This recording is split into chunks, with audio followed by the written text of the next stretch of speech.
in this House on the benefits of free trade agreement. I was not here, I'm sorry to say, to listen to the contribution of the Greens.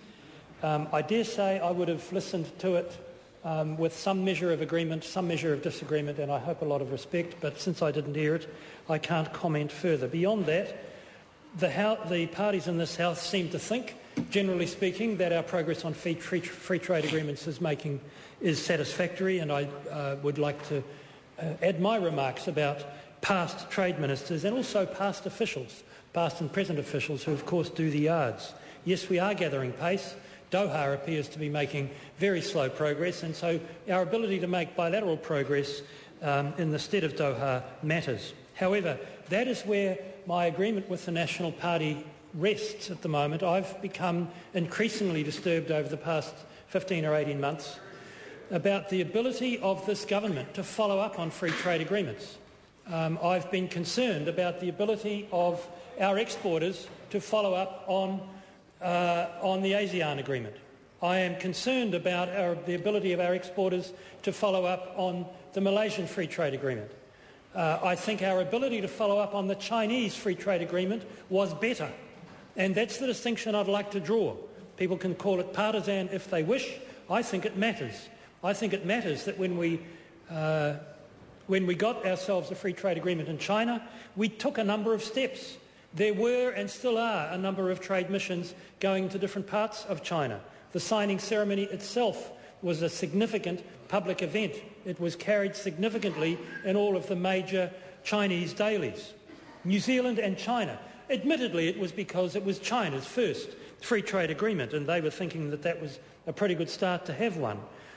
But that has not been the case with this free trade agreement in Malaysia. It has not been the case with the ASEAN free trade agreement. I think that we are dropping the ball in the government's role in promoting follow-up to the establishment of a free trade agreement. It is as if the government is saying, we've negotiated agreement, you, the exporters of this land of New Zealand, can go and make good. We won't be able to help you any more than we had helped you before. And that's simply wrong.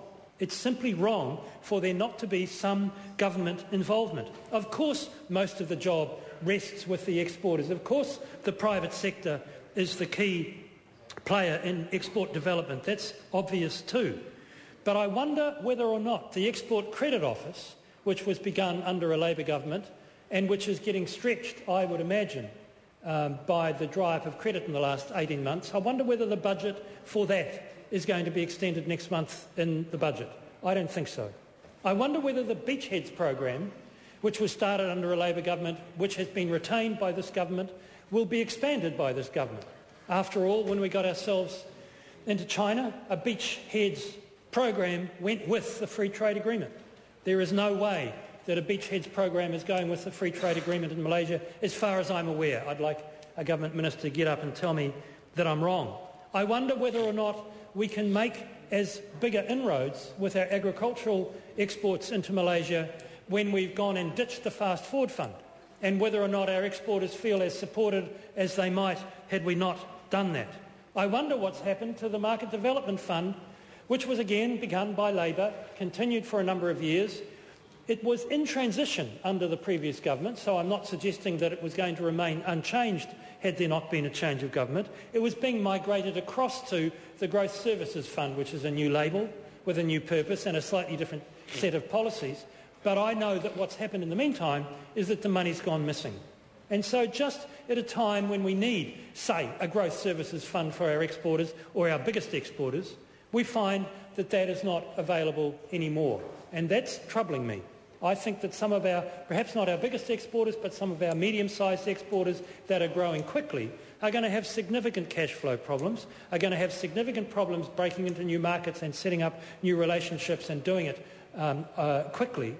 And yet that's exactly where a good government can make a difference. And I'm asserting, I think with some knowledge in the matter, that when it comes to more recent free trade agreements, the government has pretty much said to the export sector, you're on your own. Now, of course, the export sector doesn't have to have a government to make progress. And indeed, in Malaysia, before a free trade agreement, I recall the volume, I think it's a volume figure, the volume of trade doubled between 2004 and 2008. So it's already a rapidly growing export market. But it's a big country. Are we satisfied with that level of growth? Why is it that we can't aspire for greater levels of growth? Is it not a fact that we have a current account deficit which is persistent? Is it not a fact that if we continue to have a current account deficit, we will continue to own less and less of our own country? Is it not clear that internal investment flowing into New Zealand to buy dairy farms or whatever is created by the fact that we have an external account deficit? And isn't it the case that if we can sell more, we can own more of our own land? Now, that hasn't reached the desperate stage yet, but some people are getting worried. I'm starting to. I think that we've got a free trade agreement coming. When we've got a free trade agreement coming along, we should nail it. We shouldn't just negotiate it. We should go ahead and nail it subsequently with good export assistance. And in the case of Malaysia, it is made all the easier by 30 or 40 years of Malaysian students training in New Zealand. Our knowledge of each other's country is already quite good. The amount of interpersonal relationship between New Zealand and Malaysia is already quite good. I have the pleasure of representing Otago University. Even today, if you look at the foreign students at Otago University, after the US, Malaysia comes second, ahead of China, ahead of Germany, well ahead of Australia or the UK or any of those nations. It's Malaysia that comes in second. So even today, long after the demise of the Colombo Plan 40 years ago, we have very, very strong, through export education, very, very strong links with Malaysia. So this is a country where we can do seriously good business because we've got seriously good relationships and seriously good history.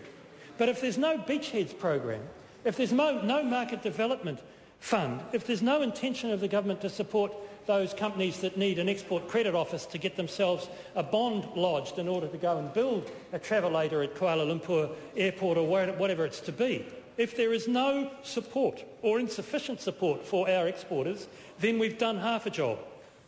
And half a job, when there's a current account deficit the size of ours, is not good enough. And it's not good enough for the National Party to bang on at length about how we need to have more export and at the same time reduce the amount of program support that's going to our exporters, even though it was modest enough under Labor, you might argue.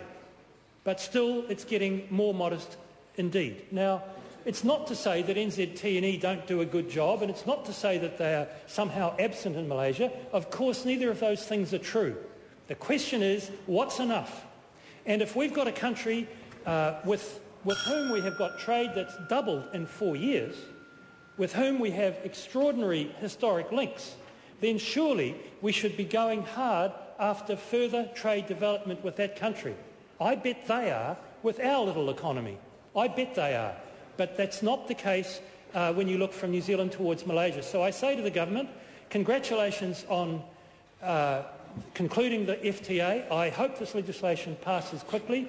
Would the government please now start paying attention to ensuring that we can put some runs on the board now that we've got the ink dry on the paper?